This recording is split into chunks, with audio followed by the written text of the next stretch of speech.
A textile riding kit is some of the most popular bike gear you can buy now, and for really good reason. The best out there can keep you warm and dry in the winter, yet cool in the summer, and it can look good too. I always say that nobody can tell you which one piece of kit is the best for you because nobody has ridden in absolutely all of it. And sometimes they might not want you to choose from all of it, or they might be being paid to tell you what's best. Now, I've worked in the bike industry for 26 years now, and I've used a wide range of gear, but that's still nothing compared to the combined experience of the 1,898 members of the BikeSocial community that I surveyed to find out what they think of the kit they ride in. If you've come here to be told what to buy, you're best off watching something else. It's your money after all, but if you want to see me cut up over £2 worth of kit and you want to know how to choose what's really best for you, then keep watching.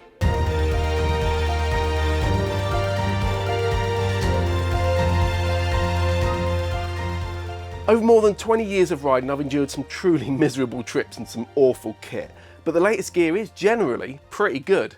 However, there's a huge range of prices out there. Take this Oxford hinterland jacket, for instance. It's certainly not the cheapest that we'll look at here, but it's a laminate that costs £299.99. Or buy it with the matching trousers and it's a complete suit for £550. It's AA rated under the EN 17092 safety standard, and I've tested it in torrential rain and found it to be totally waterproof. It's also got brilliant venting. Then we have the Rukka Kingsley here, also AA rated, also with excellent venting and also totally waterproof, even in the heaviest storms. But the jacket's £1,450 and the complete suit's £2,500. We're going to go through everything that matters on textile kits, so when you're looking to buy some, you'll know what's important. I don't want anyone to waste their money, so this is going to be the most honest and in-depth review of what's out there. And we don't tend to do many kit review videos, not least because if something changes down the line, like a jacket starts leaking or a pocket falls apart, you can't update it. For the most detailed reviews of kit for literally all budgets, be sure to check out our website at bikesocial.co.uk, and please do share your experience of textile gear in the comments below, because the more info that's out there, the better buying choices everyone can make. Oh, and while you're there, please do hit that like button because it makes a massive difference to the YouTube algorithm. Right, let's find out a bit more about the BikeSocial community members we'll be listening to. The vast majority of them had been riding for 20 years or more, and adventure, naked, street and sports tourers are the bikes they most commonly ride. Now, that's no surprise, as they're the kind of motorcycles people tend to wear textile kit on most. Now, they tend to ride somewhere between 1,000 and 6,000 miles a year, but we had some people riding more than 10,000. As we go through all the features you should look at when buying, we'll keep the scores in order of the most popular in our survey, and RST was the most commonly bought at 13%.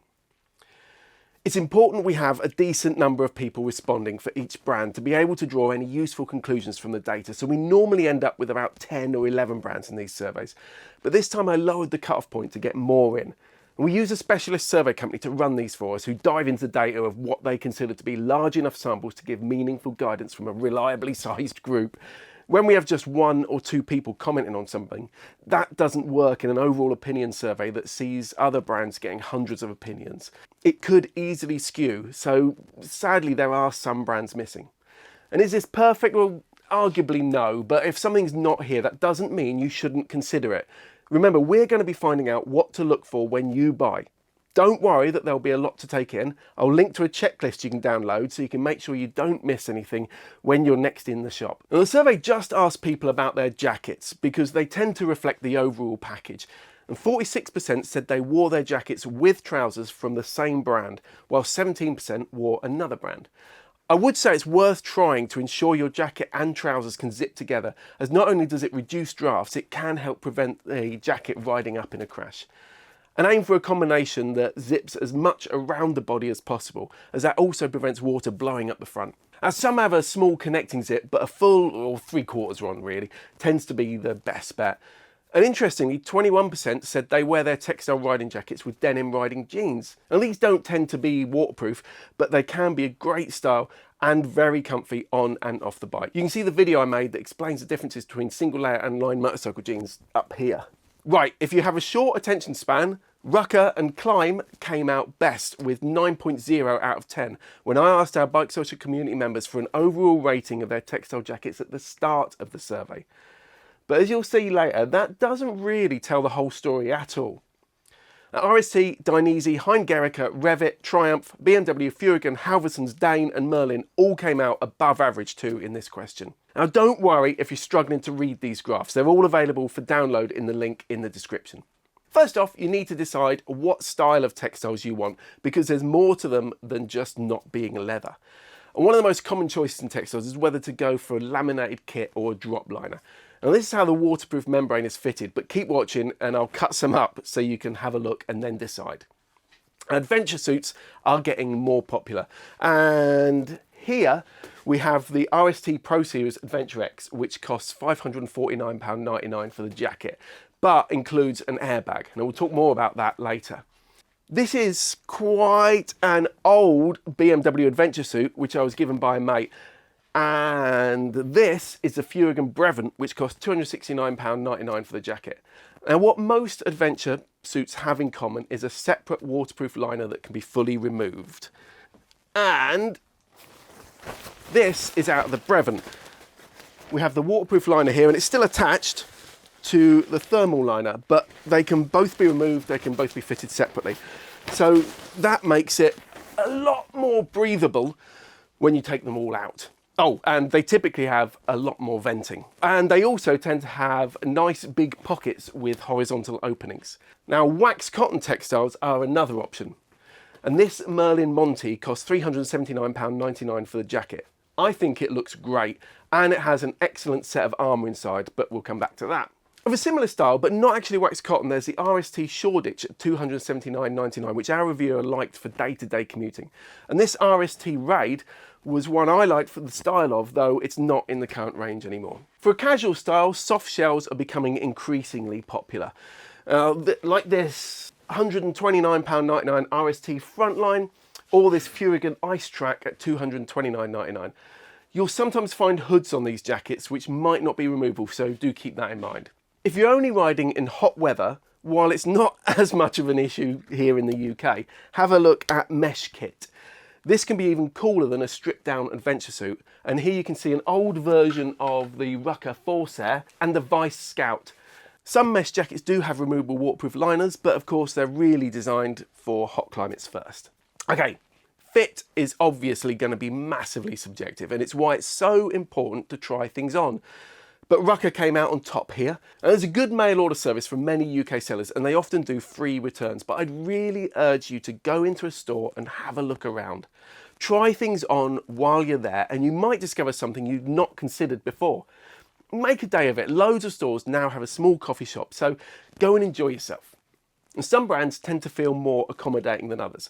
RST seems to have quite a relaxed cut, while Furigan, for instance, is more slim fitting. I'm 5'10" and sit somewhere around large and extra large, but you should be able to mix trouser and jacket sizes in the same brand, yet still have them zipped together if you want. I've got about a 34 to 36 inch waist, and this Furigan Brevant adventure suit is a large jacket, but extra large trousers. Not everyone likes braces, but they can be useful on trousers. I certainly like them, so check out if they're fitted, and also check they're removable, but that they're secure when they're fitted. I find these clips can sometimes ping off if I'm not careful. Not all kit comes with a thermal liner. So if you're going to ride in colder weather, do think about what you'll have on underneath and try it with and without that gear. Oh, and if you wear an airbag, you need to try that and ensure there's some inflation room, but more on that later. Now this RST pilot jacket is only £89.99, and it does come with a sleeveless thermal liner, which is pretty impressive. For those on a budget, it's well worth a look, but full reviews of all the gear I'll use as examples can be found at BikeSocial.co.uk, as well as hundreds more.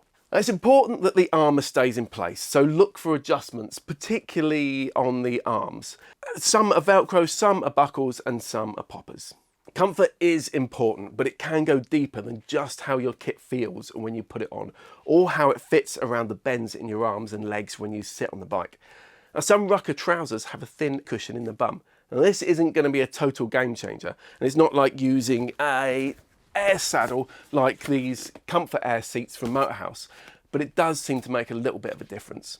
And sadly, women are often very underrepresented in riding kit, but several brands do offer gear cut specifically for them, like this Jolene jacket from Halversons, or the RST Paragon ladies airbag jacket that Patricia has.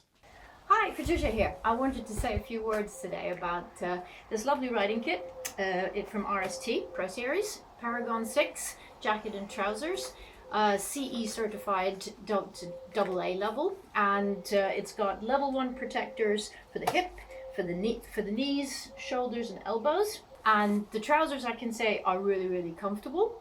And for once, they're actually close over my boots without me having to wrestle with them, which is lovely. The jacket is what I wanted to focus on because it has an airbag in it, which means the form-fitting quality is a bit poor because of that, but only because you do have an airbag in the back and you've got 2 strips, airbag strips in the front. And the back protector is obviously slightly more bulky. It's integrated with a level 1 back protector, and it's controlled by this little box that slots in there, which you can update with all the latest balance information and from a phone app, which is really nice. I wanted to say this jacket is also very, very comfortable. It's got a lovely big pocket at the back. It's got lovely big pockets at the front. It's got a detachable collar that keeps your neck really warm, so no need for me to use my ski tube anymore on cold days. The liner is really plush, and it's got a mesh liner for warmer days. It has a waterproof membrane, both jacket and trousers. However, I have not been able to test those because it hasn't rained. Yeah, and it's got lots of vents, 2 in the front and nice big ones in the back.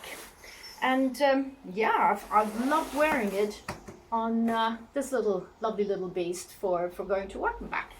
And it's been absolutely brilliant. And it's even on a sports bike, even though this is probably made more for touring, but even on a sports bike, it's still not pinching anywhere. So I'm really happy with it so far. And when you try your gear on, you'll no doubt be looking at the cuff and leg length. The cuffs need to be long enough that they don't pull clear of your gloves in the rain, so check that, but also see if the trousers are available in different leg lengths. And this isn't just important so you don't fall over the hem or have too big a gap between the bottom and the boot.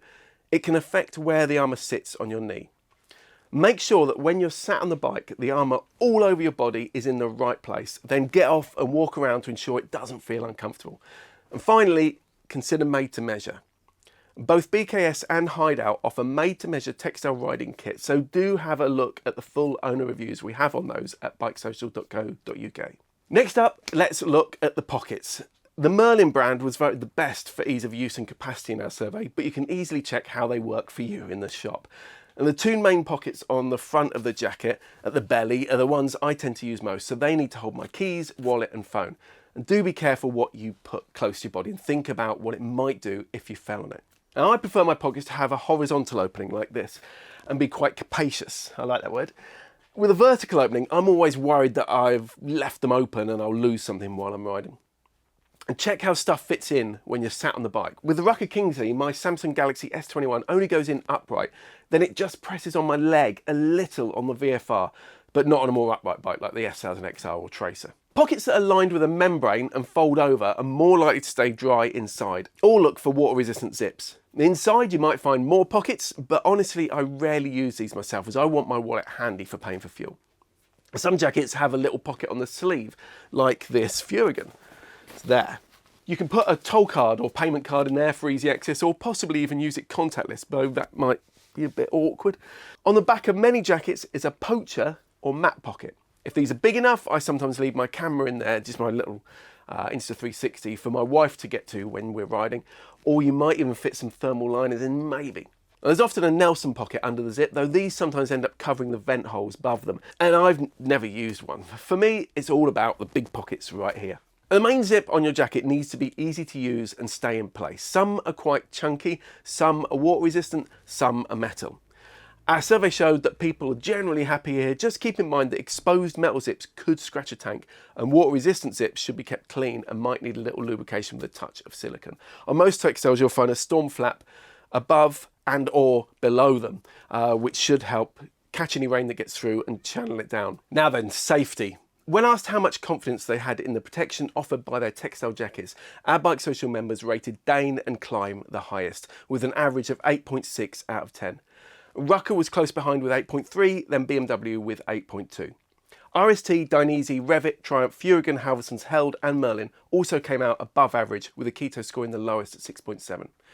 And I also asked how much the protection offered influenced people's buying decisions, and 59% say they check the label for the safety rating before buying.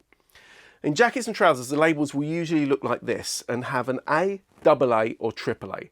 The more A's, the more protective it is. When the survey's protection scores were filtered to be only from the people who really care about the safety labels, so pulling out the 6% who said, I don't think about it, and the 35% that only check it has armour, then Dane and Climb stayed top with 8.6, BMW crept up to 8.4 and Rukka stayed at 8.3.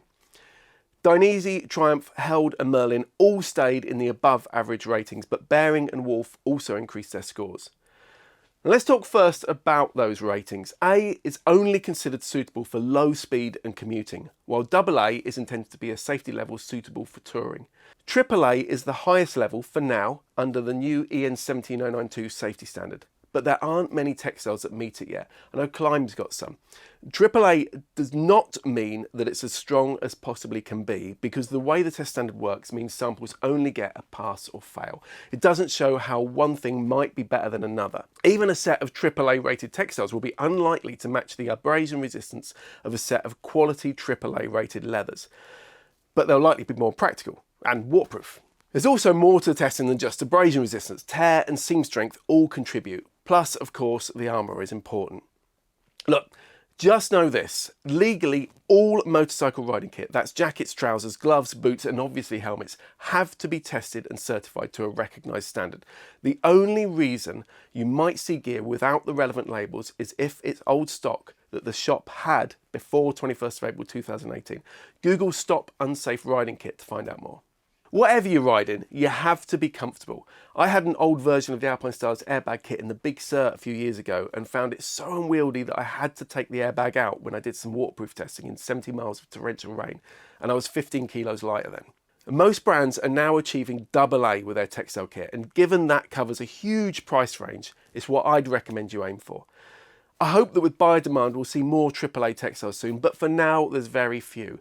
Now, some will argue that the higher rated kit is too stiff and uncomfortable, but you need to be the judge of that, so try things on for yourself. What you should know though is that there are tougher textiles out there. Both BKS and Hideout makes textile riding kit that meets the truly toughest EN 13595 test. Now, this test standard is soon to disappear, but it's looking very likely there'll be a new version early next year that will still offer a higher testing standard for brands to aim for, or simply to show the true difference between decent leather kit and things like riding jeans. And the BKS and Hideout made-to-measure textiles really are some of the toughest out there, but because they're made to measure, the fit and hence the comfort should be spot on. I have tried a BKS textile jacket now, and while it wasn't designed for my svelte figure, it didn't feel heavy at all. The only place I really noticed the extra thickness was on the insides of the arms. Paramedics and police officers spend very long full days in them, getting on and off and even running after ne'er-do-wells in them, but it really is a balance that you need to find for yourself. Made-to-measure textiles like those start at the same price as the top-end off-the-peg kit, but I think it's good to know what's out there. Now let's get cutting. This is the Rukka Kingsley, which is AA rated. It's similar in many ways to this Rukka Navigator that I'm going to cut up so we can see how a premium set of textiles are assembled. You can see this abrasion resistant material in the key impact areas of the shoulders, elbows, knees and hips. This layering is what helps to provide some of the abrasion resistance. And Rukka uses a blend of Kevlar and Cordura, while other brands have their own versions like Halverson's High Art, for instance. So why isn't this Rukka AAA rated? Well, it could be due to the bum in AAA needing to be tested to a higher standard, whereas in A and AA it isn't. And Rukka stresses that comfort is as important as meeting test standards, but given that a pair of soft, stretchy, single-layer roadskin jeans can meet AAA, it wouldn't surprise me if we start seeing more AAA textiles. Of course, making them waterproof will add to the challenge, and I'm no material scientist, but it'll probably come down to buyer demand as well. Something I'm particularly impressed with in the Rukkas is the armour used, which is much bigger than that found in the majority of other off-the-peg kit. And this adds significantly not only to the impact protection, but also to the abrasion resistance. So in that respect, the premium product here definitely has the advantage. I was impressed with the armour in the Merlin Monty, by the way. That's the standard size armour, but it's got full level 1 protection at the shoulders, elbows, back and the chest. Now you'll find armour rated as level 1 or level 2, with level 2 offering more impact resistance. You'll see names like D3O, Nox, Rheon, Shapeways, own brands and others, but they can all feel quite different. D3O has some very slim armour available, like the Ghost in this Furigan Ice Track soft shell. The Rukka Kingsley has level 2 armour all the way through it, except the chest where it's level 1. Now my only criticism of this kit is that the back protector sits a little high when I'm riding my VFR 800 and touches the back of my lid when I tip my head back. You can see how it's very compliant, but a bit stiffer than this level 2 Nox back protector, for instance, which would have been more comfortable here. To be honest, I'm just going to trim a little bit off the top of the D3O. Our survey showed that 72% of the jackets bought by our members came with a back protector. Now some brands will save money by assuming you already have one, or will sell you one for about 20 quid or so. Now I sometimes wear this Rukka Caster as it's got D3O back and chest protection, but 1% had a jacket with an airbag. And while that's going to be a video all of its own soon, here's a brief overview. We now have advanced self-contained electronic airbags that monitor your ride and fire if they think you're in a crash. Like this Dainese smart jacket and the inner motion system that you'll find in Ixon, Climb, RST, Held, Furigan and Takano Abano. This is the standalone Furigan vest, which inflates at the back, over the shoulders and over the chest, but also has a passive D3O level 2 back protector and level 1 chest protectors. And the Dainese Smart Vest doesn't have any passive protection. You can see you can actually roll it up. So you have to rely on it firing to be effective, or wear it with the protectors in the jacket. And this can be worn over or under your existing kit, whereas the inner motion system goes under your jacket. You'll need to ensure that there's enough space for it to inflate, which is why some brands like Halverson's are making their gear airbag ready. Now this is the laminated Narran, which Steve Rose is currently viewing. He finds it's got enough room to easily get layers underneath, probably helped by that capacity for an airbag or those stretch panels for it, but has plenty of adjustability to keep it snug. It's also less bulky than his old Halverson's gear, and he's only just started using it, but the full review will be soon on BikeSocial.co.uk. We've literally just got the Risho Armada in, so it's too early for any first impressions, but this could be the company's kind of answer to the top-end Rukka kit. Now obviously anything that comes with an airbag, like this RST Adventure Suit and this GT here, they have expansion already built in. Still, at a recent presentation, I did take the opportunity to see what it's like to have an airbag go off under a very snug jacket. It was okay, but I was a bit short of breath. Really, you need to pair the gear up properly, so check the fit when you're buying. And you can see how the inner motion system inflates like a simple set of tubes, but the Dainese Smart Vest can cover more of the chest without going too thick, thanks to the fibres that fill the bag. Here's an old one. Now I've inflated this one so you can see what it looks like when it kind of fires. Now look when I cut it open, and you can see those fibres that help it hold its shape. There's also the Alpine Stars system, which again is totally self-contained. This uses a series of channels to keep the bags in shape, and our reviewer rated it very highly, not least thanks to the fact that it has shoulder and side protection that the others don't offer. A Helite does its own electronic system, but I don't have any experience of that yet. The company's most well known for its mechanical airbags, which use a tether to fire them if you come away from the bike. You don't need to worry about forgetting it, as it won't fire too easily, but when it does need to deploy, it will. See what I mean? God, blimey. Yeah, you got to give it a proper. Yeah. It's a snatch. Ready? Yeah. You wear these over your kit, or you can buy some jackets with it built in. Check out the reviews at BikeSocial.co.uk as there are advantages and disadvantages of all of these airbags. And please do hit subscribe to not miss the bigger video I'll be doing later. Okay, that was a lot to take in, but there's a lot of cobblers spoken about protection, so I wanted to help you make your own informed choices when you buy. And according to our survey, Climb stood out as having the best ventilation in its jackets. Of the premium brands, Rukka dropped down here a bit, but I would say that the new Kingsley is a lot better than the older Navigator, so we might be seeing some historic data in there. In hot weather, a laminated jacket might be stiffer than others, But then again, it doesn't have a separate waterproof membrane that traps more air, so it can perform well if it has decent vents, but of course it does still have a membrane. Look for straight to body vents by shining a torch through them. Some laminated jackets have a membrane behind that defeats the object, while in some drop liner jackets you'll find that the whole waterproof membrane covers the body. The vents will still do a little in moving air around, especially if they're a good size and there's a decent exhaust on the back, but there's only so much they can do. Look for vents that won't be blocked by rucksack straps or the fairing of the bike. The top of the arms or lower down the arms is a good place to have them as they tend to be in the wind. On the legs, thigh vents will sometimes have an exhaust behind them too. I've got to say that the Oxford Hinterland is excellent for venting despite its relatively budget price. The waterproof zips work, but the vents are very well positioned, making it surprisingly good in summer. Look for these kind of details in whatever you're buying. For the best venting though, you'll usually be looking at an adventure suit, as these can have the waterproof lining removed altogether, making it much lighter and breezy. This old BMW suit is very good, while the RST Pro Series Adventure X works surprisingly well, even with its built-in airbag. The features on this really make it excellent value, so do check out the full review at BikeSocial.co.uk. This Furigan Brevin is another example of an adventure suit with its separately removable thermal and waterproof liners. And here's BikeSocial member Graham Mudd talking about his Lindstrand Sonny. I've got to say, initial impressions, it's packed with features. You know, it's like the vent, it's really light, it's really flexible, you know, it doesn't restrict you in any way. The venting is brilliant. This bank holiday weekend has been unseasonably really warm and dry, so I've not had the chance to test it in the wet or the cold yet, but for warm weather riding, the trousers and the jacket are brilliant. I like the way the thermal liner zips out and becomes a jacket in its own right, so if you're touring you can leave the outer shell in your panniers and you can go exploring for the day just wearing a thermal jacket and it doesn't look weird. What about warmth though? Climb dropped right down in the survey for warmth, with Rukka and Dane taking the top spots. Of course, you can always layer up, but make sure you try any gear you're going to use on with what you're looking to buy. Now, when we filter those answers to be only riders who ride all year and in all weathers, there's not really any massive change in results, so we do see some brands earning higher scores like Held and Spiddy. That lack of a drop liner does mean that laminated kit doesn't tend to hold the warmth as well, but use a decent base layer and you'll be fine. The Rukka Kingsley does come with this very good, if shiny, down jacket that works really, really well.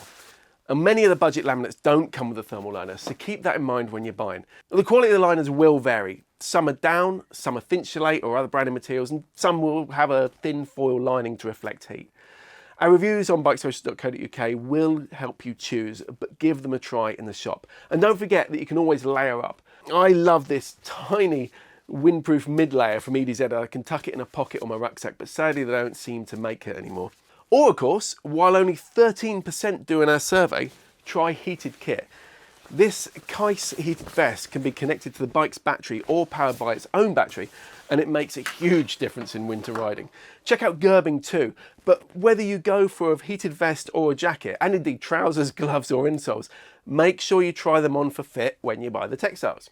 Look at how well the collar, cuffs and trouser legs seal too. Oh, and look for a soft feeling collar, because I've had some in the past that can be a bit rough on my delicate little neck. If you don't wear a neck tube, that can get annoying. Also check for a storm flap over or behind the main zip, as this can let a draft in if it's not there.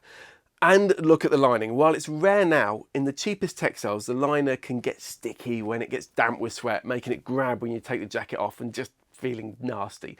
And some have a 3D mesh like this Lindstrands, which can help to trap air. And as I started shooting this, I also heard from Spada, which is launching the new Alberta jacket that's made up of a thermal gilet, a mesh jacket, a waterproof over jacket and a high-vis neck guard. The idea being that it covers all situations. We'll be reviewing one of those soon. Now, the main reason most people wear textiles is, of course, for their waterproofing, and there are some clearly leading brands here, but let's filter the results to just those who ride in the rain all year and in all weathers. Owners of Climb rate their kit an average of 9.6 out of 10, while Dane and Rukka are close behind at 9.3. Looking at the average line of 7.9, none were that bad, with only Akito dropping to 6.6. Now, I've mentioned drop liners and laminates. It's time I showed you. This is a drop liner. It's basically a waterproof jacket that sits under the outer shell. And this is a laminate. The waterproof membrane is bonded to the outer shell. This used to be only seen on the most expensive kit, but it's far more accessible now. The membrane in any kit is basically a thin material that allows warm air to pass out of it, but stops water from getting in. The outer shell of almost all textiles will have a DWR or durable water repellent coating. This helps to keep water from soaking into the outer shell, but it has a limit and does wear out, though you can buy reproofers that wash in or that spray on like this one from S100. Oh, and wax cotton is a form of DWR that you can reapply too. Once the outer gets soaked or wets out, the water won't bead anymore, and while it shouldn't get through the membrane, it does reduce the ability of the moist air inside to escape, which can make you get damp with sweat, making it feel like the gear is leaking.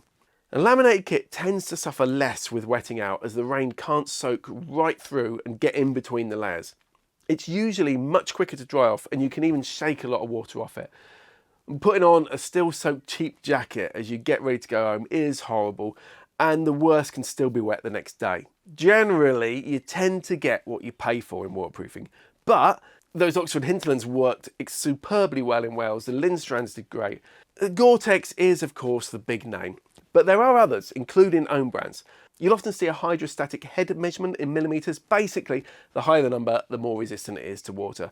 And remember, when you're riding at 70 miles per hour in pouring rain, that water's pressure gets pretty high. The Gore-Tex brand demands some strict quality control of any garment that carries its name, but that licence costs money. You'll also see Gore-Tex Pro, which has a tougher third layer on the inside face. That's where the 3 layers come in.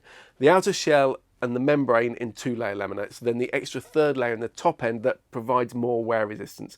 Although we are seeing tri-laminates with the Oxford, we'll find out more about those in another video. Motorcycle kit tends to have a comfort liner between you and the outer shell, but on walking kit, you might be wearing it direct to the skin. You'll sometimes see 2.5 layer, which is said to be more comfortable against the skin. Look, there's more to it than that, but it'd be a whole other video, and what really matters is how well it works on the bike. Anything claimed to be waterproof is thoroughly tested while riding in our reviews on BikeSocial.co.uk. A good drop liner jacket will perform well, but in my experience at least, laminates have given the best performance. Adventure kit is probably the biggest compromise in some ways, as the waterproof liner is behind at least an outer shell and a comfort liner, so there's more to get soaked. If you're an all-weather UK commuter, I wouldn't really recommend an adventure suit. I'd go for laminate. Here's BikeSocial member Ben Cordy talking about his Halverson's Mora. Hi guys, I'm Ben. For the last few months I've been knocking around in the Halverson's Mora jacket, and over the last few weeks paired up with the matching Moolag trousers, which are a premium adventure touring set. They're a fantastic bit of kit with a fully removable waterproof and thermal liner. They're super adaptable, and that's probably the best quality of this set in general. They can be adapted to whatever conditions, whatever kind of riding you're doing really easily. There's loads of clever adjustment throughout the jacket, so you can get a really snug fit, and you can adapt it super easily depending on what layers you're wearing underneath. The liner, with it removed on a really sunny day like today, it vents better than any jacket I've tried before, and of course when it's fitted you've got that protection from the cold and the wet stuff too. In use, the jacket has proven itself to be really comfortable and to be really durable as well. It's had lots of commuting miles, it's had lots of adventure miles too, and it's proven itself to be really durable. It's really well protected too, although one of my little niggles is that the armour used, although it is level 2 and it is fantastic, it is quite hard and quite firm, so especially when you're in the stud riding position, the elbows kind of dig in a little bit, which is a bit of a shame, although Halversons have said they are replacing that armour for this year's model line, so it should be a little bit softer and better for you guys if you try it out now. The liner works really well at keeping you warm. I rode right through the colder months at the start of this year, and even though this is super thin, the outlast lining really does work. I was plenty warm enough even on the coldest days with just this liner fitted to the jacket. The outer shells are both treated with DWR water resistant coating too, but it doesn't seem to make any difference. In my use I found that even in light showers the jacket would pick up quite a bit of water, and it would easily be seeping through by the time you you got to anything that constituted proper rain. But the liners do their job. Even riding for many hours in really heavy rain, anywhere that was covered with the liner was perfectly dry, with the exception of those liners finishing a little bit before the end of the limbs. So on the jacket, that was sort of halfway down the wrist. On the trousers, it looks to be just above the ankle, which is a bit of a shame. It's a bit of a miss in kind of my view. Any water that is protected from your body further up tends to run down to these points and then just pour through, which is a real shame. But if you can live with that, if you're riding more often in warmer climates or you do lots of touring in Europe, this still might be a fantastic fit for you. All in all, it's a wonderfully finished, really well equipped jacket and trouser combo, and I'd really recommend you checking out Halvarsens and their full range. Tanya Hawkins Brown has a Climb Artemis jacket and trousers. She uses them for commuting 40 miles a day and riding in all weathers for her IAM training, but they're never leaked. She says it's suitable for four-season riding, has loads of pockets and vents, and really appreciates that it's designed for a female form. It's not lined, so she wears a down jacket or hoodie underneath that doubles up as an ordinary jacket. And Tanya does point out that it's still not a perfect fit for her 5'3" frame, and it was expensive, but she says it's worth it. As a very, very rough rule of thumb, the more you ride in all weathers, the more value there is in spending more money if you want to stay totally warm and dry. But you will be paying for convenience and comfort. You could go for something fairly cheap, chuck on some base layers and simply put a waterproof oversuit on. Even something from the local outdoor shop or garden centre. It won't breathe anywhere near as well as a quality membrane, if at all. So you'll get clammy more quickly and you won't be able to get to your pockets. And you'll have more to take on and off. But you can keep dry. If money's tight, there's usually a workaround. Look for a good seal around the cuffs, legs and neck, but also aim to get a jacket that zips to the trousers. A longer jacket will reduce the rain that can blow up under the hem, but also remember that your belly can create a gap here that can see rain reach your clothes and wick up. Oh, and ideally wear technical tops, as cotton t-shirts hold onto your body's moisture. And they're pretty cheap from places like Mountain Warehouse, or get a base layer for motorbikes. Oxford and DXR do some good value ones, and EDZ has some lovely kit. 52% of riders in our survey wear their gloves over the sleeves of their jacket. And while this is easier, it's not really the best way to seal them. Try to find a jacket that you can easily get your waterproof or winter gloves under and that tightens properly over them. If you have the gloves on the outside, the water that runs down your arms soon gets inside. This is one of the details I really appreciate with the Rukka. This double cuff seals very well with my gloves and keeps me totally dry. Whatever you're buying, check that you can easily get your gloves under and then sealed tightly, but also that you can get them over in the summer to save the faff. All too often cuffs are too small to take gloves underneath, and sometimes they're too bulky when you cinch them up to get your gloves over the top. Our survey indicated that Climb was the best made textile brand, very closely followed by Rukka, then Dane, but none really stood out as being poorly made. Budget brand Buffalo was the lowest at 7.7. When it comes to value, Merlin wins here with a rating of 8.5 out of 10, and 88% of those buyers having spent between £151 and £300 on their jackets. RST, Oxford, Furigan and Spiddy fell into similar price ranges with only just behind at 8.3. Lindstrands didn't make it onto this survey, but the Lindstrands Transstrand is laminated, it's AA rated, has direct-to-body vents and retails for less than even the Oxford Hinterland, so it's definitely worth checking out. Now, I know this has been a lot to take in, and if you've skipped to this point, hoping I'll tell you that one of these here is the best and it's the one you should buy, then you're going to be disappointed. No video will be able to tell you which is right for you, but I hope you'll be able to make an informed choice now. Get advice in store too, but make yourself a shortlist. Read our reviews and download the checklist linked in the description.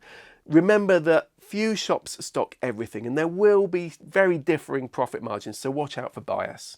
We've already seen what our survey respondents gave as the best overall rating, but I worked out the averages of all the categories we've covered and the picture is quite different. This is the overall satisfaction for the fit, pockets, main zip, protection, ventilation, warmth, waterproofing, construction and value. And BMW came out on top with Rukka, Dane and Climb very close second place, while in third we have Merlin. The overall satisfaction ratings are pretty high across the board, indicating there are no truly bad brands here. But that's also why it's so important to know what you expect out of your kit and to understand what's out there. Please do let everyone know in the comments below what mattered to you when you bought your last textile riding kit and whether it lived up to your expectations.